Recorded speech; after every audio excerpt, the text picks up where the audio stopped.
1957년에 노벨 문학상을 받은 알베르 까미의 시지프 신화라는 책이 있습니다.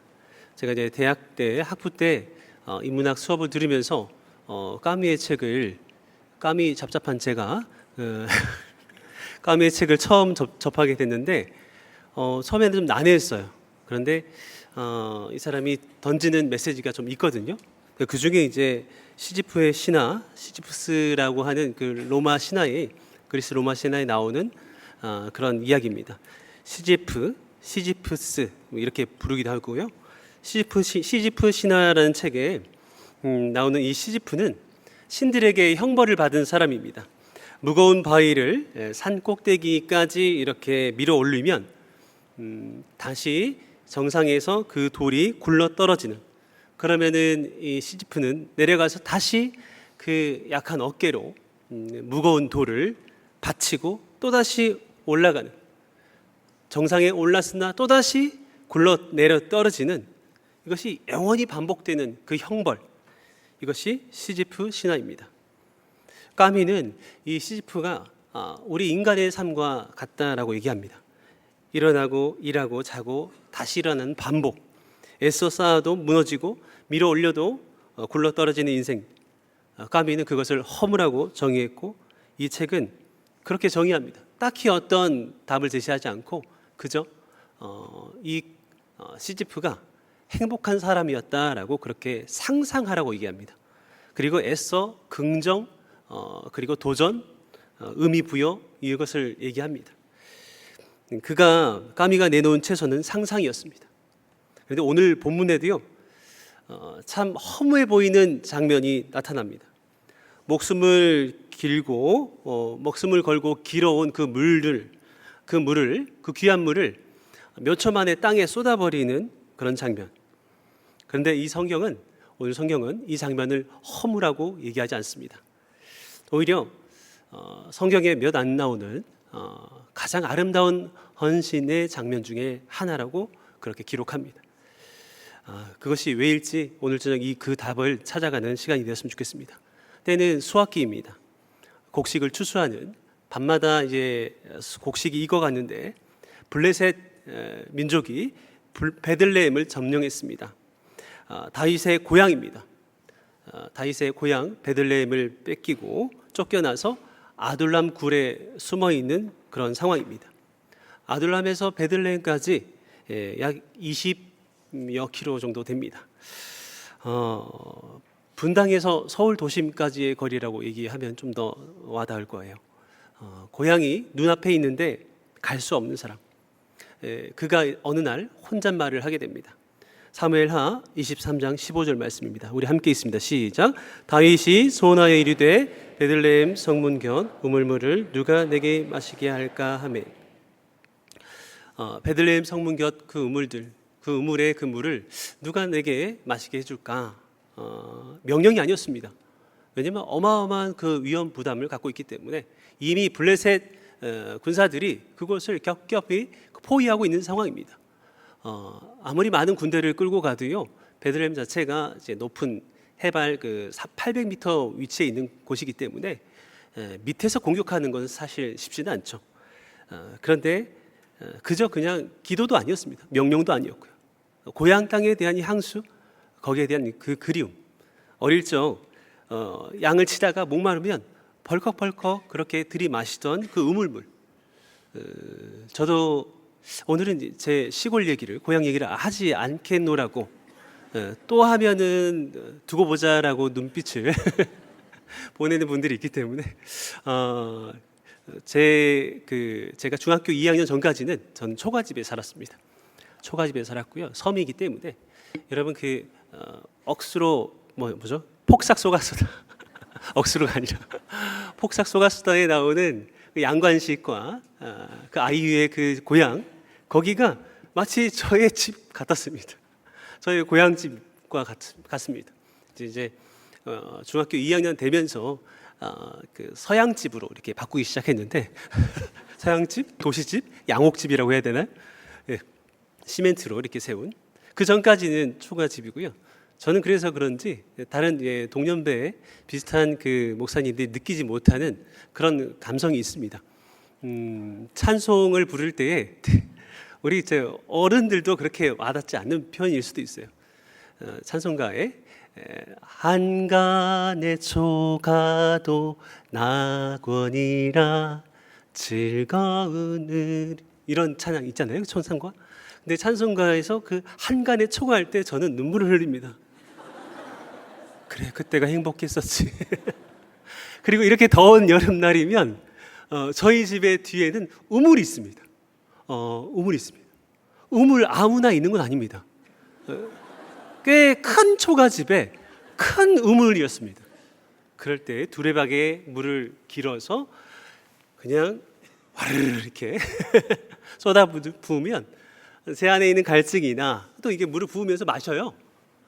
다윗이 왜 그렇게 물을 그리워했는지, 저도 서울 생활 1년 차 때 이렇게 하얀 분들께 둘러싸여서 까미 잡잡한 제가 얼마나 이 1, 2년 차 때 힘들었는지 고향이 많이 그리웠습니다. 저만큼은 아니지만 저보다 더 깊은 갈망이 있었겠죠. 아버지 2세 집 마당에서 그 근처에 있는 우물에서 물을 길어다가 온몸에 뒤집어 치우던, 그저 이제 목도 마른 것도 있겠지만 물도 먹고 싶은 마음도 있겠지만 그 빼앗긴 고향 땅이 그리운 것 아니겠습니까?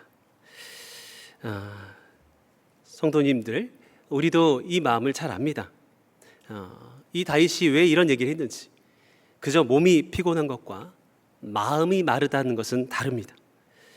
한 학기를 열심히 달려온 우리 성도님들, 이제 종강을 이번 주에 앞두고 있고요. 그리고 이제 여름을 맞이하게 됩니다. 그런데 혹시 깊은 보람과 감사도 있지만 혹시 마음에 깊은 갈증이 느껴지는 분들 있지 않습니까? 좀 쉬고 싶다. 언제까지 이렇게 해야 되나 하면서 어떤 그 옛 시간들을 그리워하는 우물물과 같은 그런 마음들이 들 수 있습니다. 혼잣말하는 이 다윗의 마음을 잘 헤아려 보셨으면 좋겠습니다. 혹시 요즘 부쩍 그 혼잣말하고 있는 분들이 있지 않은지요? 참 괜찮은 태도라는 책이 있습니다. 박지연 씨가 쓴 참 괜찮은 태도라는 책에서 여러 이야기들을 담아내고 있는데요. 박주영 판사의 이야기를 담아내고 있습니다. 박주영 판사님은 굉장히 유명한 분입니다. 바르게, 특별히 이제 그 청년들을 훈계하는, 정말 아빠보다 더 따끔하게 애정을 가지고 훈계하며 또 그 뒤에서 또 그들의 마음을 만지는, 정말 그들을 교화시키기 위해서 애쓰는 박주영 판사, 저도 참 존경하는 분인데요.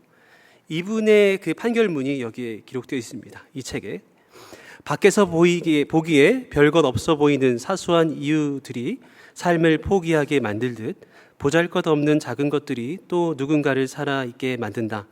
어스름한 미명과 노을이 아름다워서, 누군가 내민 손이 고마워서, 모두가 떠나도 끝까지 곁을 지켜준 사람에게 미안해서, 지금껏 버텨온 자신이 불쌍하고 대견해서 우리는 살아가고 있는지 모른다.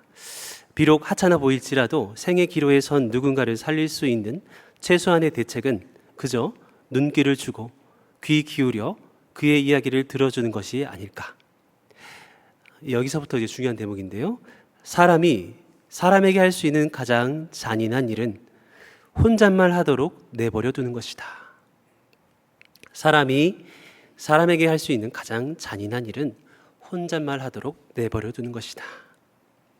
혹시 여러분의 입술에서 요즘 혼잣말이 저절로 나오고 있지는 않은지, 혹시 주변에서 혼잣말이 들려지는데 마치 못 들은 것처럼, 내 일이 아닌 것처럼 귀를 닫고 있는 건 아닌지요? 오늘 본문은 다윗 한 사람의 혼잣말을 내버려 두지 않는 사람들의 이야기로 시작합니다. 16절 말씀 우리 다 같이 한번 읽어볼까요? 시작. 새 용사가 블레셋 사람의 진영을 돌파하고 지나가서 블레셋 길러 가지고 다윗에게로 왔으나, 다윗은 시키지 않았습니다. 그런데 이 새 용사가 그냥 다윗이 너무 사랑하는 하는 주군이어서, 그리고 자신은 충성스러운 부하이기 때문에 비록 우리는 누추한 그 동굴에서, 아둘람 굴에서 사는 정말 어떤 폐잔병과 같은 쫓겨다니는 그런 그룹이지만 다윗이 얼마나 하나님을 자랑하는지, 그리고 그 마음으로 마치 자신이 어릴 때의 양떼들을 돌보면서 생명을 바치면서 곰과 사자의 그 위협 속에서 건져내는 그 마음으로 한 사람 한 사람 살피는 다윗. 그래서 어쩌면 이 새 용사는 나의 생명을, 나의 모든 것을 저 사람에게 바치겠다, 그런 마음이 아니었겠습니까? 그리고 그냥 그 동굴 안에서 누구라도 다 혼잣말 할 수 있어요. 혼잣말이 한두 개였겠어요? 근데 수많은 소음, 그리고 자신들도 많이 지치고 힘들었을 겁니다. 근데 수많은 소리들이 난무하는 가운데에 다윗의 그 왕의 마음을 들었습니다. 누가 저 베들레헴 우물, 나의 고향 우물에서 물을 길어다 줄까? 그런데 그 사랑했기 때문에 들을 수 있다는 것입니다. 여러분, 사랑하는 귀한 우리 성도님들, 이제 여름을 시작합니다. 방학 때 어쩌면 너무 열심히 달려와서 그 어떤 소리에도 귀를 닫는 일들이 생기지 않기를 바랍니다. 세상의 소리는 차단하고, 그러나 하나님의 음성은 우리가 온전히 귀를 기울여서 그 하나님의 갈급한 마음은 들을 수 있는 우리가 되었으면 좋겠습니다. 여름에 아무 사역이 없다 할지라도, 혹은 선교 사역, 또 주일학교 사역, 청년 여러 가지 수련회, 수많은 여름 사역들이 또 있습니다. 쉼 없이 또 달려가야 됩니다. 그런데 무엇보다도 그 모든 사역들에 내재되어 있는 그 하나님의 소리를, 하나님의 그 갈급한 마음을 들을 수 있는 우리가 되었으면 좋겠습니다. 이 부하들은 다윗을 사랑했기 때문에 왕의 갈증이 아니라 왕의 그리움으로, 왕의 외로움으로 들었습니다. 그래서 20km를 정말 거침없이 달려갑니다. 적신을 뚫습니다. 창칼 사이로 물을 길어옵니다.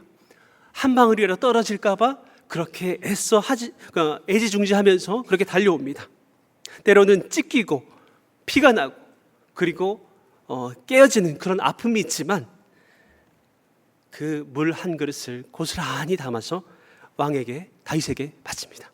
이제 다윗이 너무나 기뻐하면서 이것을 벌컥 마시는 그 장면을 이 새 용사가 이렇게 바라보고 있었을지 몰라요. 그런데 다윗의 표정이 심상치 않습니다. 복잡한 그런 표정입니다. 다윗이 그릇을 기울입니다. 그리고 그것을 자신의 입이 아니라 하나님께 이렇게 부어드립니다. 목숨을 걸고 길어온 그 물이 광야의 그 거친 흙 사이로 스며듭니다. 몇 초면, 정말 수시간을 그렇게 치열하게 목숨 걸면서 떠왔던 그 물이 마른 땅 사이로 스며드는 데 있어서는 단 몇 초밖에 필요하지 않았습니다. 새 용사의 마음도 그 몇 초 사이에 얼마나 많이 무너졌을지요. 우리의 목숨까지 흙 속으로 그렇게 사라지다니. 애써서 그렇게 굴려 올린 시지프의 바위가 정상에 있어야 되는데, 그래서 성취감이 있어야 되는데 다시 내게 굴러 떨어지는 그런 당혹감 아니겠습니까? 성도님들, 혹시 이 자리에 한 학기 동안 열심히 물을 길러오기 위해서, 하나님의 마음을 채우기 위해, 또 내 주변에 혼잣말하고 있는 그 사람들을 채우기 위해서 열심히 달려온 우리 성도님들, 한 학기 동안 순장으로, 리더로, 교사로 섬기시는 우리 모든 분들, 그 영혼을 놓고 이름을 놓고 기도하고 정말 모든 것을 내어주면서 섬겼던 지난 날들. 그런데 혹시 또 많은 기쁨과 또 보람으로 이 시간을 맞이하는 분도 있겠지만, 그동안 내가 1학기 동안 무엇을 했나? 종강을 맞이하는데 마냥 기쁘고 즐겁고 감사한 마음이 있는 분들이 많았으면 좋겠지만, 그러지 못한 분도 있을 것 같아요.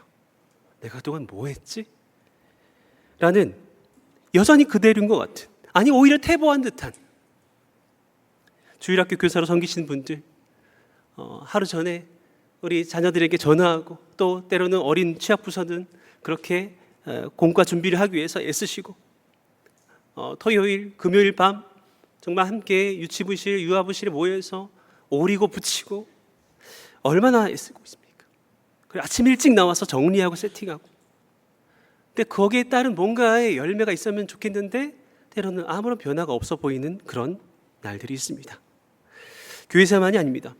새벽에 가족들을 위해서 밥을 하고 또 자녀들 열심히 수험생활 또 취준을 위해서 취준 준비 생활을 위해서 취업 준비를 위해서 애쓰는 그 모든 과정 속에서 정말 정성껏 양식을 준비하고 또 살림을 하는 우리 어머님들, 그리고 열심히 현장에 나아가서 나의 무가치함과 치열하게 싸우며 나의 가치 있음을, 여전히 나 살아있음을 입증해야 되는 수많은 가장들, 사춘기 자녀, 은둔형 청년의 닫힌 방문 앞에서 그저 기도만 하다가 돌아서는 부모님의 발걸음들, 아무도 고맙다 한마디 하지 않는데 매일매일 20km를 걸어가며 물을 떠와야 하는 우리 성도님들, 혹시 이런 분들 마음 가운데 내 물은 도대체 다 어디로 갔나, 이런 마음이 들 수도 있습니다.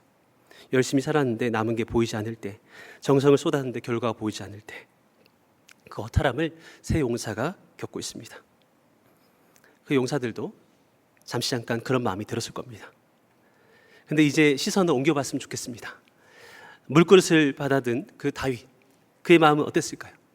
저는 다윗이 그 순간 감격보다 아찔했을 거라 생각합니다. 오늘 본문을 보면 다윗의 후회가 그리고 애통함이 느껴집니다. 내 혼잣말 한마디가 이 귀한 세 사람을 사지에 보냈구나.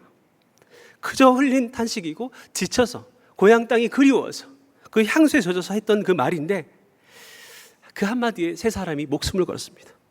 내 말에는 무게가 있구나.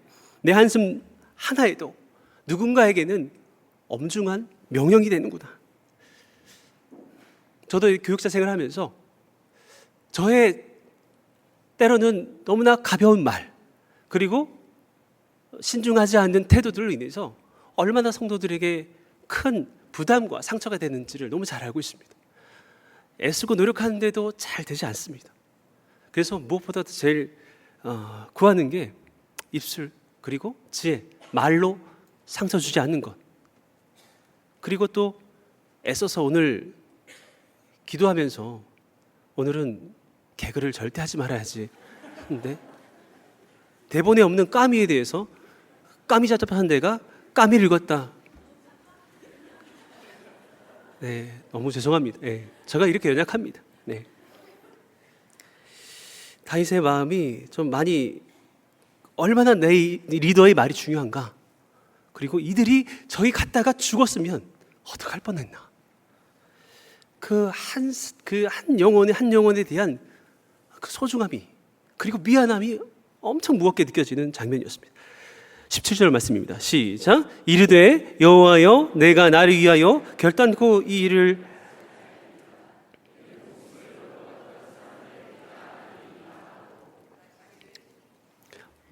내가 나를 위하여 결단코 이런 일을 하지 아니리이다. 후회죠. 내가 나를 위해서 이렇게 했구나. 어쩌다가 목숨을 걸고 이 물을 떠온 이 용사들, 이들이 떠온 것은 물이 아니라 그들의 피다 하면서 그 앞에서 눈물로 회개하며, 또 그런 하나님, 그렇게 애써서 떠왔는데 그래 좀 마실게요. 이렇게 마시는 게 얼마나 좀 이상해요, 그렇죠? 그리고 다른 부하들도, 백성들도 얼마나 목마를까요? 그 광야에서 숨어 다니느라, 피해 다니느라. 그럼 꼴깍꼴깍 이렇게 쳐다보는 그 백성들의 눈을 무시한 채 다윗은 마실 수가 없었어요. 그게 피로 보였고 차마 마실 수 없었습니다. 그렇다고 다시 너무 미안해, 베들레헴에 다시 갖다 놔, 헐 그렇겠죠. 그래서 많이 고민했을 것 같습니다. 하나님, 너무나 죄송합니다. 이 귀한 생명들을, 내 부하들을 가볍게 여겼던 나를 회개합니다. 주님, 제가 마시지 않겠습니다. 이것은 물이 아닙니다. 우리 백성들의 피입니다. 그리고 나의 피입니다. 내가 이것을 마시지 않고 죽는 한이 있더라도, 목말라 죽는 한이 있더라도, 주님, 마치 레위기의 전제는 액체로 부어드리는 제사가 있습니다. 포도주도 부어드리고, 이 물을 붓는 행동은 하나님 앞에 나의 모든 진액을 쏟는, 우리 모든 백성들이 갖고 있는 피와 물을 쏟아서 하나님 우리를 받아주옵소서라는 예배였습니다. 예배였습니다. 16절 말씀입니다. 시작. 다윗이 마시기를 기뻐하지 아니하고 그 물을 여호와께 부어드리며, 여기서 부어드리며 나사크입니다. 나사크, 붓다 따르다, 전제를 드릴 때 쓰는 제사 용어입니다. 이것이 오늘 본문의 핵심입니다. 다윗은 물을 버린 게 아닙니다. 물은 땅으로 흘려지고 있지만 방향은 땅입니다. 아래입니다. 그런데 내려가는 이 물은 하늘로 올라가고 있습니다. 오늘 설교 제목처럼 사랑으로 쏟는 물은 하늘로 올라가고 있었습니다. 하늘로 흐르고 있었습니다. 그것이 그 순간 아둘람의 그 메마른 광야가 제단이 되는 겁니다. 예배 처소가 되는 거예요. 다윗은 알았습니다. 생명건 이 헌신은 생명의 주인께, 생명의 주인 되신 주님께 한 방울도 남김없이 드려져야 된다라는 명확한 인식이 있었습니다. 이 장면을 보면서 새 용사의 이상한 태도가 보였습니다. 그래도 뭔가를 막고 이 질문을 제기해야 되는데 이 용사들도 아무런 얘기도 하지 않습니다. 그저 그 다윗을 바라보며 그저 지켜봅니다. 저는 다윗의 마음이 아니라, 다윗의 마음뿐만 아니라 이 새 용사 그리고 이것을 지켜보던 모든 백성들의 마음이었을 것 같아요. 그래서 그 하나님께서 그 예배를, 진정한 예배를 그렇게 흠양하신 것 아닐까 싶습니다. 우리에게도 이런 순간이 옵니다. 내 생각과 다르게, 내 방식과 다르게 흘러가는 그런 현장들, 품고 기도한 순원이 오히려 나를 떠나고 오히려 나를 아프게 하는 그 모습들, 정성으로 키운 내 반 아이들의 모습들, 그러나 점점 더 결석이 많아지고 또 하나님과 멀어지는 모습들, 열심히 애썼는데, 열심히 내가 그렇게 길러왔는데 그 결과가 원하는 대로 돌아오지 않을 때, 그러나 그 모든 물은 결코 헛되는 것이 아니라는 것. 오늘 본문의 핵심은, 오늘 말씀의 핵심은 여러분의 수고가 결코 헛되지 않다는 것입니다. 여러분의 한 학기 아무도 안 마신 것 같은 무가치한 헌신이었을 거라 생각하십니까? 아닙니다. 하나님이 받으셨습니다. 때로는 그 사람이, 내 대상이 그것을 수용하지 않는다 할지라도, 인정받지 못했다 할지라도 하나님께서 그것을 받으셨어요. 아이들이 몰라줘도 그 토요일 밤들은 하나님 받으셨습니다. 가족이 무심해도 그 도시락과 가정을 위한 그 새벽들은 하나님이 받으셨습니다. 회사가 알아주지 않아도 그 성실은 하나님이 받으셨습니다. 시편 56편 8절입니다. 시작. 나의 유리함을 주께서 계수하셨사오니 나의 눈물을 주의 병에 담으소서. 이것이 주의 책에 기록되지 아니하였나이까. 하나님은 쏟아진 것을 다 담으시는 분이십니다. 사람의 눈에는 사라지지만 하나님의 눈에는 담겨집니다. 그리고 그 물이 스며든 땅은 베들레헴 곁 광야였습니다. 1000년 후에 바로 그 베들레헴에서 다윗의 자손 예수님이 태어납니다. 그리고 예수님께서 그 골고다 땅 위에서, 골고다는 해골이라는 뜻입니다. 죽음을 상징하죠. 그 해골의 이름의 의미를 갖고 있는 골고다 언덕 위에서 마치 다윗처럼 다윗의 자손 예수께서 모든 물과 피를 쏟으십니다. 믿음이 없는 자는 그 죽음이 헛되다, 헛된 뿌려짐이라 생각하겠지만 결코 헛되지 않았습니다. 다윗처럼 목마르다라고 외치셨습니다. 요한복음 19장 28절입니다. 내가 목마르다 하시니, 그리고 34절입니다. 그중 한 군인이 창으로 옆구리를 찌르니 곧 피와 물이 나오더라. 다윗의 이 모습과 많이 대조가 되죠. 다윗의 그 헌신 헛됐습니까? 아닙니다. 그 다윗과 새 용사 공동체를 통해서 하나님 나라의 약속이 이루어지는 다윗 왕국이 재건이 됩니다. 그리고 예수 그리스도의 십자가에서 모든 것을 전제와 같이 쏟아붓는 그 희생 헛됐습니까? 아니죠. 예수 그리스도의 그 십자가에서 물과 피를 쏟는, 그 마른 땅에 쏟는 그것을 통해서 저와 여러분은 예배하는 하나님을 만나게 되었습니다. 하나님과 우리의 관계가 회복이 되었습니다. 오늘 이 말씀은 그래서 더 헌신해라, 더 쏟아라, 이것이 아닙니다. 하나님이 기억하신다. 하나님께 드려진다. 모든 과정마다 하나님이 기억하신다. 결과는 하나님께 맡기십시오. 지난 주일에 참 특별한 시간들을 경험했습니다. 1:1 양육가정 수료식이 있었습니다. 한 학기 동안 12주 동안 섬기는 리더들이 초신자 우리 동반자들을 섬기는 여정. 그래서 80여 명의 성도님들이 수료를 했습니다. 아이를 품에 안고 뱃속에 품고 내 아이에게 가장 좋은 태교는 1:1 양육인 것 같아요 하고, 그래서 그렇게 1:1 양육을 신청했어요. 얼마나 무거운 몸으로, 예습도 좀 많고 과제도 많고, 그렇지만 엄마인 나와 아이에게 정말 하나님의 말씀을 신겨주는 최고의 태교다. 너무 이쁘죠. 그리고 그 자매가 남편이랑 같이 1:1 양육을 했어요.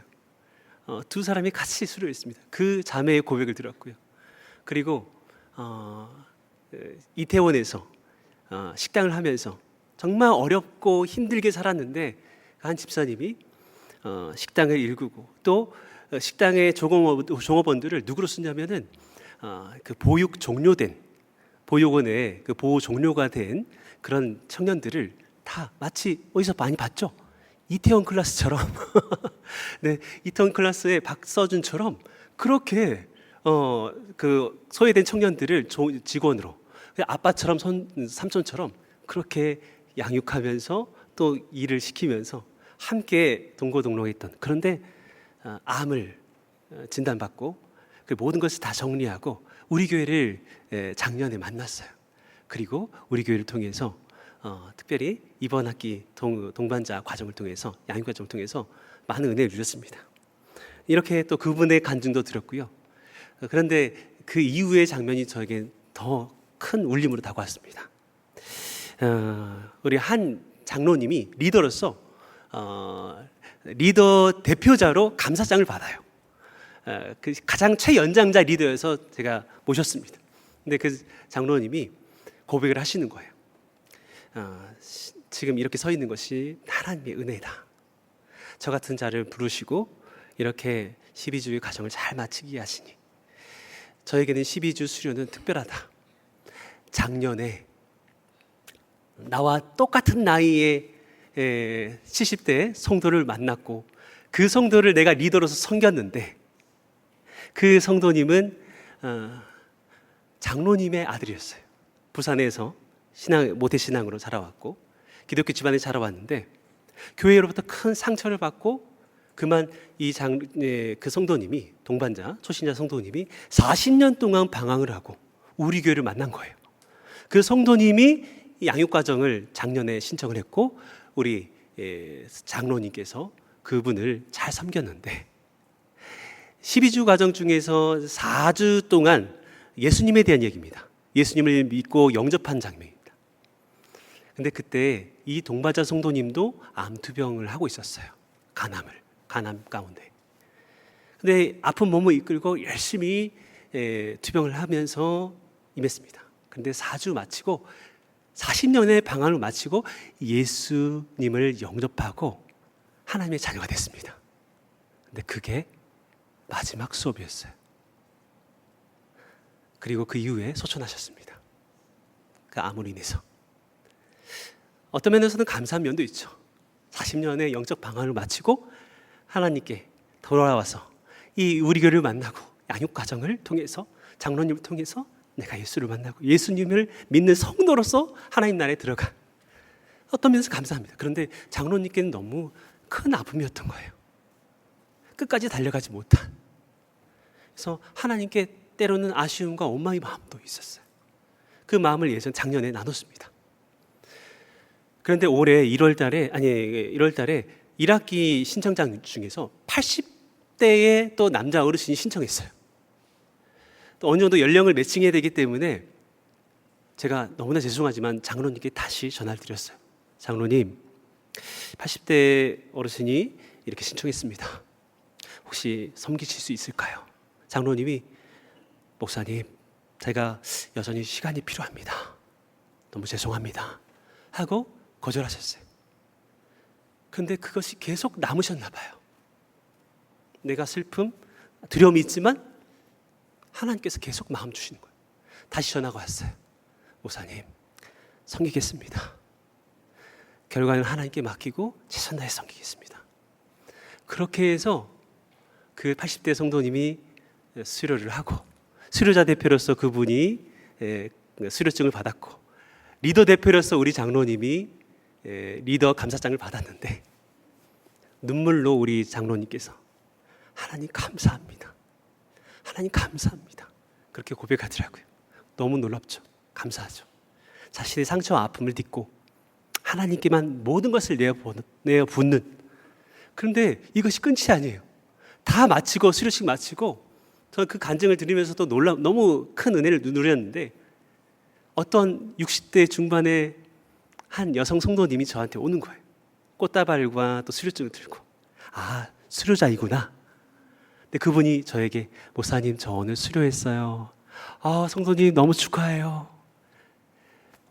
목사님, 아까 장로님이 얘기했던 4주 동안 배우고 예수님 영접하고 하늘나라로 간 그분이 제 남편이에요.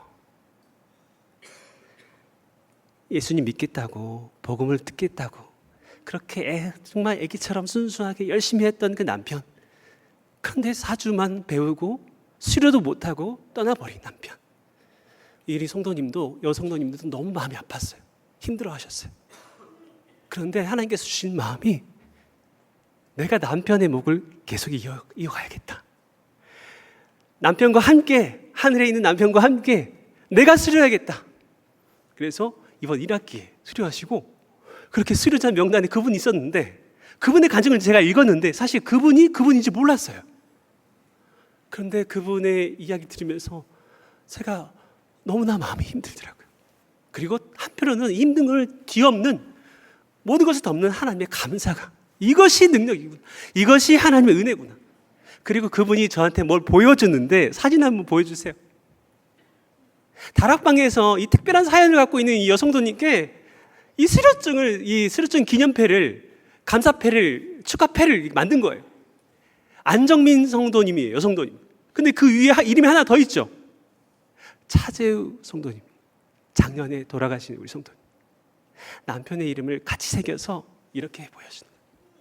우리 성도님께 양해를 구하고 또 동의하에 이렇게 올렸습니다.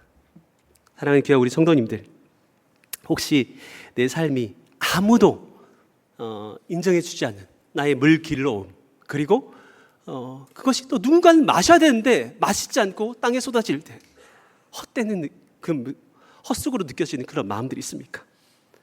계속된 그 시지프처럼 허무하게 돌을 올리고 또 받고, 그 허무감 가운데에 그저 거짓된 어떤 행복과 거짓된 자기 위로로 살아가고 있지 않습니까? 사랑하는 우리 성도님들, 아무도 마시지 않아도 괜찮습니다. 하나님이 받으시면 그것으로도 충분합니다. 아멘. 선교를 준비하고 주일학교, 여름사역과 청년사역을 준비하는 가운데, 첫 번째로 다윗처럼 우리 성도들의 그 모든 구성원들의 그 모든 땀과 애씀이 피처럼 여겨졌으면 좋겠습니다. 목회자인 저부터 회개해야 될 부분입니다.